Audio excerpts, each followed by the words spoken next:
რამდენი დღე და რამდენი ღამე ღამდება ქართველი ემიგრანტისთვის უცხოეთის ცის ქვეშ. მოდი ხარ ბედისაძიებლად და არიცი წინ რა გელოდება. არიცი როდის აიღებ სამშობლოში დასაბრუნებელ ბილეთს და იტყვი რომ ემიგრაციაში ძალიან ცოტა დრო გაატარე. ცოტა მოყვება და ამასობაში გადის წლები. და ეს წლები საუკუნის მეოთხედზე მეტი გამოდის. იმაზე მეტ დროს ატარებ უცხოეთში ვიდრე საკუთარ სამშობლოში. გენატრება და ამ მონატრებით თენდება და ღამდება ყოველი დღე, მაგრამ გაქვს იმედი, რომელიც ქართველ ემიგრანტს აქვს უცხო მიწაზე. ეს იმედი არის სამშობლოში დაბრუნება. ყოველ საღამოს ხედავ იმ ადგილს, სადაც შენ დაიბადე და გაიზარდე, სადაც ფეხი აიდგი და პირველი სიტყვა თქვი. თუმცა შეგიფარა უცხო სამშობლომ და აპირებ რომ აქ ამ უცხო სამშობლოს შენს ნამდვილ სამშობლოში საქართველოში გაიქცე. ეს გადაცემა მონატრების ფერებია, მე მისი ავტორი და წამყვანი ჟურნალისტი დავით ორაგველიძე ვარ. გამარჯობა. საბერძნეთის დედაქალაქი ათენიდან. დღევანდელ ჩვენს გადაცემას მასპინძლობს საბერძნეთის დედაქალაქ ათენში საკათედრო ტაძართან ევანგელისტრიას პირველ ნომერში მდებარე სტილ კაფე. გადაცემა მონატრების ფერების სტუმარი კი გახლავთ ქართველი ემიგრანტი, რომელმაც საუკუნის მეოთხედზე მეტი უცხოცის ქვეშ გაატარა, ქალბატონი ელიზა ნემსიწვერიძე. გამარჯობა ქალბატონი ელიზა, მადლობა რომ იღებთ გადაცემა მონატრების ფერებში. პირიქით მადლობას მეკითხით. ქალბატონი ელიზა, ჩვენი პირველი შეხვედრა მოხდა, როდესაც ყოველსაც საყოველთაო მსახიობ როლანდ ოქროპირიძეს წერდით და თქვენ უთხარით რომ გინდოდათ ბატონ როლანდის ჩამოყვანა აქ საბერძნეთში. დიახ. აბა მითხარით, რატომ ვინელოდება? ველოდებით თითქმის ნახევარი ქართველები, ხო სხვები არ ვიცი, მაგრამ ჩემ ირგვლივ ვინც არიან, ყველას ძალიან უყვარს. ძალიან მიყვარს, თითქოს ჩემი შვილია, ესეთნაირად მიყვარს მე როლი. კაი ბიჭია, ძალიან ალალი ბიჭია და მიყვარს. ქალბატონო ელიზა, დავბრუნდეთ წარსულში და დავიწყოთ. რა გახდა მიზეზი, რომ თქვენც შეუერთდით ემიგრანტების იმ დიდარიას, რომელიც სამწუხაროდ ძალიან ბევრი ყავს ჩვენ სამშობლოს უცხოეთში? მე 96-ში ჩამოვედი, მაგრამ 90-დან უკვე 90-დან დაიწყო, ხო იცით, საქართველოში სიცოცხლე ეკონომიკური.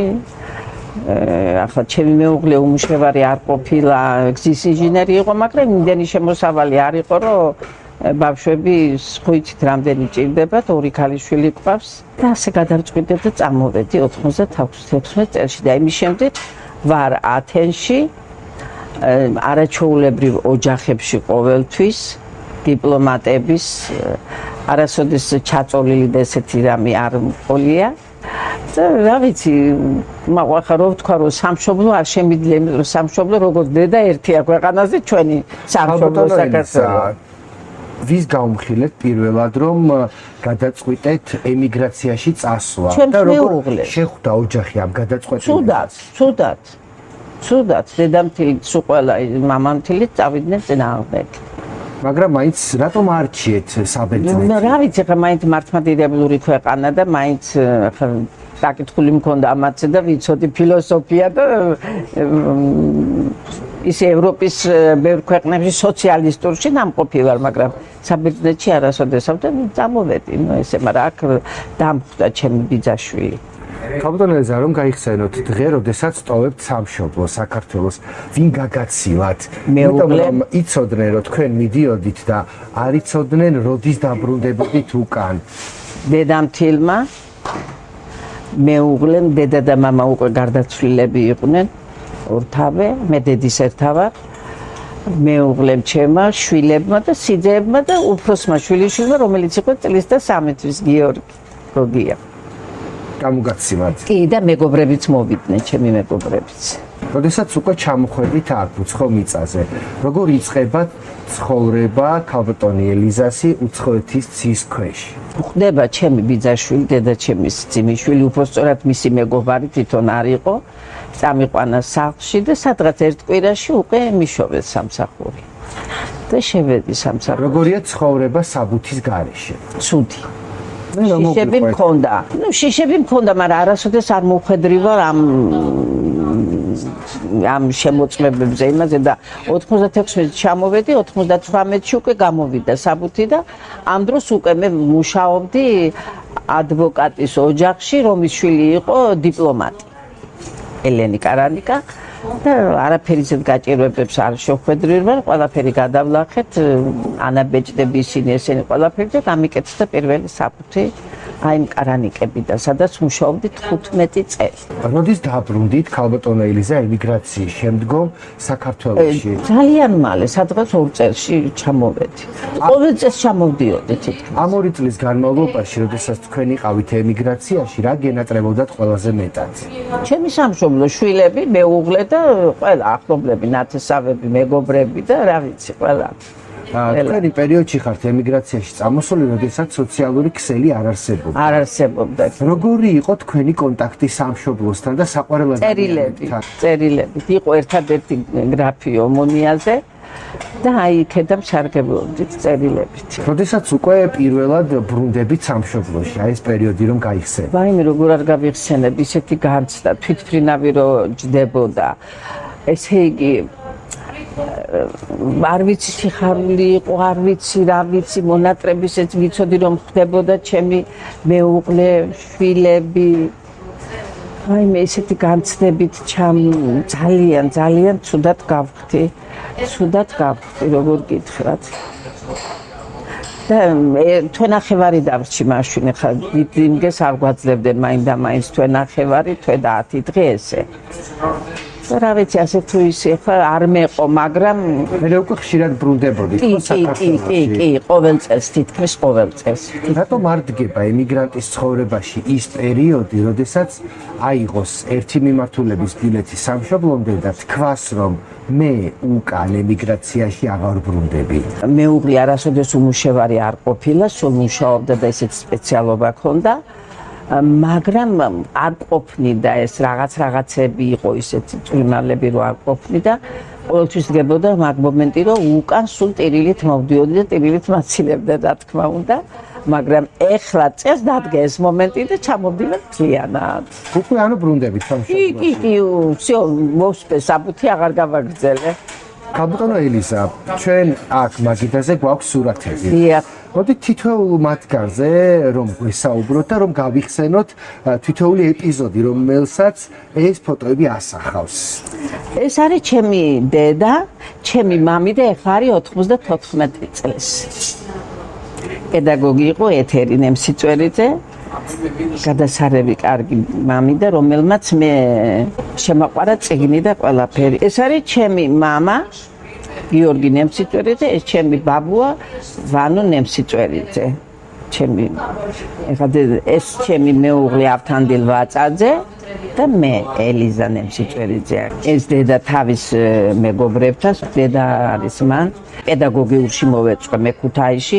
ჩემი ბებოს ბიძაშვილი იყო პრორექტორი, მე მინდოდა გერმანულზე ჩამებარებინა, მაგრამ ჩემ პერიოდში მაშინ 5 კაცი იყო მისაღები და ვარიგვით ხავალიკობიძე ვერ შევძლებ. ხო პრორექტორი ვარო, ვერ ვაჯობებ იმათო და ჩააბაროს ფილოლოგიურზე და სხვათა შორის უბაზა სანიკიძის მამა იყო ჩემი პროტეჟი ლევანი. 70 წელია მეგობრები ვარ საგემზია. ქალბატონო ელიზა, რა მოგცათ და რა წაგართვათ ემიგრაციამ? ემიგრაციამ ყველაფერი წაგვართვა. სხვანაირები გავხდით, იცი უფრო ეხლა როგორ გითხრათ, ეხლა მონატრება რაც თავარია, სულ მონატრება. კი, ეხლა მე რო უკვე ეს Facebook-ი შემოვიდა რაღაცა ეგ, მაგრამ აი შვილიშვილები, 4 შვილიშვილი მყავს, ორთავე გადასარევი, კაი ბიჭები არიან, მაგრამ არ ახსოვთ ეს ბებია. დედის მხრიდან ბებია, აი ეს პერიოდები. ათვალიერებენ სურათებს, ამბობენ ეს რა ლამაზი ბებო ყოფილხარ, რა კარგი ბებო ყოფილხარ და ჩვენ მარტო გიორგი იყო წლის და 13 წლის და გიორგი ახლა 30 წლის არის უკვე და შვილთაშვილი მყავს ტაისია. რა მოგცათ ემიგრაციამ? გადამირჩინა ოჯახი. რა გასწავლათ ემიგრაციამ? პუნქტუალურობა დაფასება, პატივისცემა, ესეთი. ქალბატონო ელიზა, როდესაც საქართველოს მოგენატრებოდა, თქვენ ხართ საქართველოს ულამაზესი კუთხიდან, იმერეთიდან, ქუთაისიდან. აქვს კი საბერძნეთ ზეთი ადგილი, სადაც მაგალითად წახვიდოდით და იმ მონატრებას გაიქარწყლებდით, რაც სამშობლოსთან გაკავშირებდათ. არა, ვერ ვიტყვი ხა მაგის თქვილს. მე აქ ვერაფერი ვერ ნახე ქუთაისის, ხა მე პირდაპირ ქუთაისელი ვარ, პირველი სკოლა მაქვს ქუთაისის დამთავრებული და არ მინახია ხა მასეთი რომ აი მივამსგავსო ქუთაისს მაგალითად არ მინახია არა. როგორი ფერი აქვს მონატრებას? მისლიანი ფერი აქვს. ცოტა ისეთი აი ესე როგორ გითხრათ აბა ღრუბლიანიც არა, მაგრამ არც მთლად ესეთი გაშუქებული და ლაჟვარდის ფერები არა, ძალიან. რაზე ოცნებობდით აქ უცხომიწაზე, როდესაც ემიგრაციაში იყავით და სანამ საქართველოში დაბრუნდებოდით? ოცნებობდი იმაზე, რომ ჩემი სამშობლო ყოფილიყო კარგად წესრიგში და შეგვძლებოდა კარგად ცხოვრება, იმიტომ რომ სოფლიოში საუკეთესო, უნიჭიერესი და ულამაზესი ერი არის ქართველი ყველა სფეროში. ის ემოციები გაგვიზიარეთ ბერძნებს რომ მოუგეთ ქართველები. აივანზე გამოვედი და პიროდი, ვაიმე, რას მე შემეშინა მეთქი არ მომიხდარ ბერძნები მეთქი. რა დონეზე ვყიროდი დედა, როგორ ვეფერებოდი ჩვენ ბიჭებს და ქალბატონი ელიზა ნემსიწვერიდის ერთი დღე უცხო მიწაზე რომ მოგვიყვეთ როგორია, როგორ იწყებთ ცხოვრებას, გათენდა და როგორ ღამდება თქვენთვის? გათენდა. ძალიან ადრე ვდგები. როგორც ყველა ქართველი ემიგრანტი. არ ვიცი ყველა ქართველი, მაგრამ მე საერთოდ ჩემი ბებო, ის ქეთო ბებო იყო დილას ადრე დგებოდა და მისგან მქონდა ეკახა, როცა ბავშვი ვიყავი, მიყვარდა 12 საათამდე, მაგრამ მე უკვე როცა დავქორწინე, როცა ის რაღაცა ესეთი უკვე ადრე ვდგებოდა და მიყვარს ადრე ადგომა. 10 საათამდე არც ერთი ბებიები არ დგებოდნენ. ამიტომ მანამდე სხვა რაღაცებს ვაწესრიგებდი, ისე აკეთხა მე უფრო რადიო მიყვარს, რადიოს მოსმენა, არის აქ-ერთი ჟურნალისტი ხაჯი ნიკოლაუ ძალიან მომწონს და ძალიან კარგი ჟურნალისტები არაჩვეულებრივი ყავთ ამათ სხვათა შორის, ჩვენ არ აყვარს ისეთი ჟურნალისტები და ეს კაცი ვიზუალურადაც მომწონს და ისედაც და ჩავთავდი იმის რადიოს იმ წუთში, ყავს ძალიან კარგი არჩეული ჟურნალისტები თავის არხზე, უსმენდი ამას. ტელევიზორის დიდი მაყურებელი არა ვარ, ეხლა რო გითხრათ. მხოლოდ სახელმწიფო კანალებს უყურებ შაბათ-კვირას. აქვთ რაღაც ისტორიული რაღაცეები. და ეს იყო მე უკვე ვემსახურები ბებოს, ყავას მოუდუღებ რაღაცა, ის თავის ოთახშია, მე აქეთ ჩემთვის მე თუ სავაჭროდ გავალ სუპერმარკეტში, ეს მე ის და ღამე მაინდა-მაინც არ მიყვარს. რატო? ნერვიულობ ღამეს ძალიან. უკვე მენატრება ჩემი ქვეყანა და ოჯახი და განსაკუთრებით აი სადღესასწაულო დღეები მქონდა ძალიან სტრესული, ესეთი როგორ გითხრათ. აი ჩემი მომზადების პროცესი, ესენი ყველაფერი ძალიან ცუდად ხდებოდი. ქალბატონო ელიზა, წარსულში რომ დაგაბრუნებთ, გადადგამდით ამ ნაბიჯს გახდებოდით ემიგრანტი? 28 წელია გასული. 28 წელია, აბა რა გითხრათ. ვერ გეტყვით ეხლა იცი, შეიძლება არ გადამედგას. ისეთი რა არის ისი ტრამვირებულია ესლები ხა მით უმეტეს რომ ხა კარგ ოჯახებში მუშაობდი და არ მიგრძნი აი მოსამსახურის აი ესენი როგორ გითხრათ ეხლა აი დამცირებები ისინი პირიქით კვირა თუ ხა აღდგომა კვირას სულ თხოვდნენ აი ეს 16 წელისა და ელზა არ წახვიდე ჩვენთან უნდა ისადილო აი სადაც მიდიოდნენ დაუშვათ იქ მეც მივდიოდი სადმე რესტორანში, მაშინ სულ მაგათთან ერთად, აი ძალიან კარგი წლები მახსოვს იმათთან, ძალიან. ხალბატონო ელიზა, აქ სხვადასხვა ორგანიზაციები და ასე ვთქვათ, ორგანიზატორები აკეთებდნენ ქართულ შემოქმედებით საღამოებს და ღონისძიებებს. მიდიოდი ლიგიას ხათრით. რამდენად იყო ეს შვება თითოეული ქართველი ემიგრანტისთვის, როდესაც უკვე მოწყვეტილი ხარ საკუთარ სამშობლოს და კვირაში ან თვეში ერთხელ გეძლევა მხოლოდ საშუალება, რომ ქართულ ღონისძიებაზე მოხვდე. ციკლაური მე მგონი ორჯერ ყავდა ლიგიას, ორჯერვე წავედი. მალაპარაკა კიდევ დამირეკა სახში, თემურ ჩემ მეუღლეს უყვარდა, ჩემ მეუღლე მღეროდა, უკრავდა არაჩვეულებრივად. გიტარაზეც და აბსოლუტური სმენა ჰქონდა და რომ დათვრებოდა ურეკავდა იმას და ნუ ურეკავ ავთო ვეხვეწე გიждდებოდა ისე უყვარდა თემური. მაგათ კონცერტზე ვარ ნამყოფი. სულ დავდი არაფერი არასოდეს არ გამომიტოვებია. ასე თქვით ჩვენ ქართველ ემიგრანტებს, რომელიც სამწუხაროდ ძალიან ბევრი ყავს საქართველოს მსოფლიოს წერტილში გაფანტული. უნდა დაბრუნდე ყველანი ჩვენ სამშობლოში და გადავარჩინოთ ჩვენი სამშობლო. როგორც გაგწდება საბანი, ისე ვიყოთ 78 წელში ვიყავი ვარშავაში. და რომ ჩამოვედი საჩუქრები ჩამოვიტანე და ჩემი დედამ თილთან ყავდა ბავშვები დატოვებული, მე და ჩემი მეუღლე არ შვებოდა, ამიტომ რომ ჩემი მეუღლე 4 წელი ალჟირში იყო კომუნისტების დროს. ჩეკები და ესეთი კარგად ნაცხოვრები ქალი. კარგი მეუღლე მყავდა ძალიან. ხო და სულ ესე იგი არ მიშლიდა წელიწადის 6 თვე იცით გეოდეზისტები არიან წასულები ხო ზამთრის ბოლომდე ზამთარში ჩამოდიან ის 6 გვენატრებოდა სულ ერთმანეთი არ მიშლიდა არ სად წასვლა დედა ჩემი სულ არ აქვს ცხენია სულ ჩემოდანზე როგორ უნდა იჯდა რატო იმას არ ცხენ ახლა გაჩვენდი შენო შენ რომ მიყვებოდი მაგას იცოდი რომ მაგის სპეციალობა რა იყო ამიტომ მაგას ეშინოდა დედა ჩემ თვითმფრინავის საბობამის და იმიტომ არ და რო დავდიოდი. ხალბატონო ელიზა, მეუღლეზე წარსულში რატომ საუბრობთ, როდის გარდაიცვალა? გარდამეცვალა 12 წელია უკვე. თქვენ ემიგრაციაში იყავით, როდესაც მეუღლე დაკარგეთ? და არ წავედი. რატომ? არ მინდოდა მენახა ჩემი მეუღლე ისეთი. გარდაცვლილი. უიმე ისეთი უსიამოვნება ის სადაც ვიყავი 16 წელი მეჭუბენ. წადი ვერაფრით არ შემეძლო მენახა ავთო იმიტომ ისეთი ბიჭი ჩემი მეუღლე სპორტსმენი იყო სვერასოლის მსროლელი და სპორტსმენების სით თვითონ ნიჭიერი გეოდეზისტი იყო და მოხვდა თავი, მაგრამ სპორტსმენობას მოეხმარა გპ იყო მაშინ. კარგი გეოდეზისტი იყო სხვათა შორის სააკაშვილის დროს 7 წელნახევარი იმუშავა სვანეთში. მეუღლეს დაკრძალოს არ დასწრებით. არა, ვერ რომ ჩახოდით ხალბატონო ელიზა და თქვენი მეუღლე არ შეხვდათ საქართველოში. მე ცუდად ძალიან სურათიც ავიღე. და ბავშვები რომ მოვიდნენ, მე დიდი ღომში ვცხოვრობ პეტრიძე.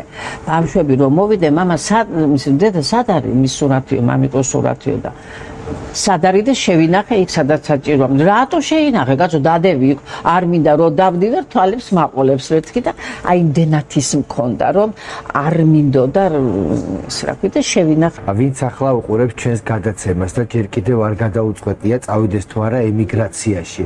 რას ეტყვით მათ გადადგან ეს დაბიჯი?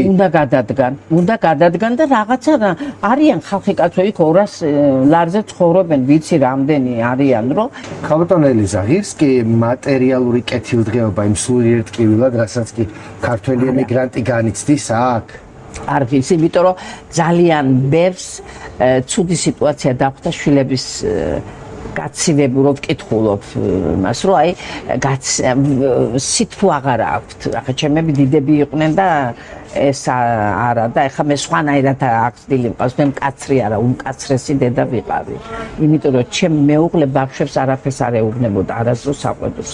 ხალბატონო ელიზა, რას გვისურვებთ ჩვენ გადაცემა მონატრების ფერებს, რომელიც ქართველი ემიგრანტებისთვის შევქმნით და მათ ხმას მსოფლიოს ვაგონებთ.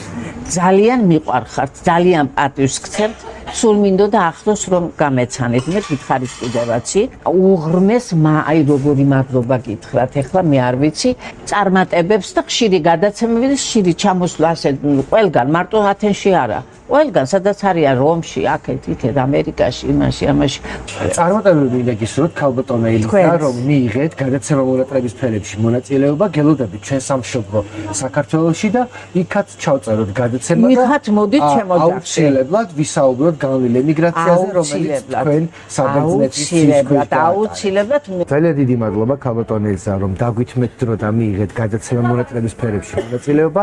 მე კი ჩვენს ტელემაყურებელს შევახსენებ, რომ თქვენ უყურებდით გადაცემას მონატრების სფერები. მე მისი ავტორი და წამყვანი ჟურნალისტი დავით ორაგველიძე ვარ. ტრადიციისამებრ დღესაც ქალაქ ათენში გვასპინძლობს სტილ კაფე, რომელიც ევანგელისტრიას პირველ ნომერში მდებარეობს და დიდი მადლობა აღნიშნული კაფის ადმინისტრაციას, რათა მოგცა საშუალება, რომ გავსაუბრებოდით ჩვენს ქართველ ემიგრანტებს. დიდი მადლობა მინდა გადაუხადო ყველა იმ ადამიანს, რომელმაც დღევანდელ გადაცემის დაგეგმვაში მიიღო მონაწილეობა. განსაკუთრებული მადლობა კი ჩვენს ბრჭყვიალა პროდიუსერს ქალბატონ გია მუშკუდიას, რომელიც ზრუნავს, რომ თითოეული ქართველი ემიგრანტის ხმა გააცნოს მსოფლიოს. შემოგვიერთდით სოციალურ ქსელ Facebook-ში, გამომყევით Instagram-ზე და გამოიწერეთ გადაცემა მონატრების YouTube-ის არხი, გააქტიურეთ ზარისღილა კი, რათა ჩვენი არც ერთი გადაცემა არ გამოგრჩეთ. ამითიც ჩვენ გვაძლევთ სტიმულს, რადგან ბევრი გამომწერი ნიშნავს ბევრ სპონსორს. გადაცემა მონატრების სფერების ხილვა შეგიძლია TikTok პლატფორმაზე და My Videos-ზე. ჩვენი გადამღები ჯგუფის მოგზაურობას ევროპის მიმართულებით უზრუნველყოფს ჩვენივე ტურისტული კომპანია დაგითხრეველი. მე გემშვიდობებით რამდენიმე დღით, რამდენიმე დღეში ჩვენ კვლავ ხვდებით ერთმანეთს გადაცემაში მონატრების სფერები.